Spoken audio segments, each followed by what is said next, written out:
Barbil bank डकैती घटना धानबाद दुई गिरफ। जय जगन्नाथ बंधु माने उपांत ओडिशा लाइव रे पुणी थरे आपण मानकु स्वागत। गत 19 तारिख शनिवार केन्दुझर जिला बड़बिल थाना अंतर्गत बैंक ऑफ महाराष्ट्र रे होइतिबा डकैती घटना रे पुलिस को मिली बड़ सफलता। ओडिशा पुलिस और झारखंड पुलिस रो मिलित सहयोग रे चढ़ऊ करा जाई दुई अभियुक्तों को झारखंड राज्य धानबाद गिरफ करा जाइछि।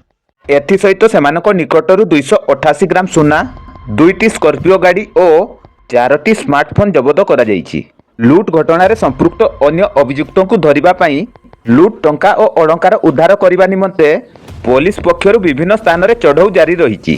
शनिवार धानबाद स्थित पुलिस मुख्यालय ठारे सांबादिक सम्मेलन रे धानबाद टाउन एसपी ऋतिक श्रीवास्तव और केन्दुझर अतिरिक्त एसपी प्रद्युष महापात्र सूचना दे कही एही घटना रे बड़बिल थाना रे एक मामला रुजु हेबा परे तदंत आरंभ होइतिला। तेबे एहार चेर झारखंड प्रदेश धानबाद पर्यंत लंबी थिबा तदंतरु जना पड़िबा परे पुलिस रो एक स्वतंत्र टीम धानबाद पहुंची निसार और सिंधरी अंचल रे चढ़ऊ करा जाई दुई अभियुक्तों को गिरफ करा जाइछि।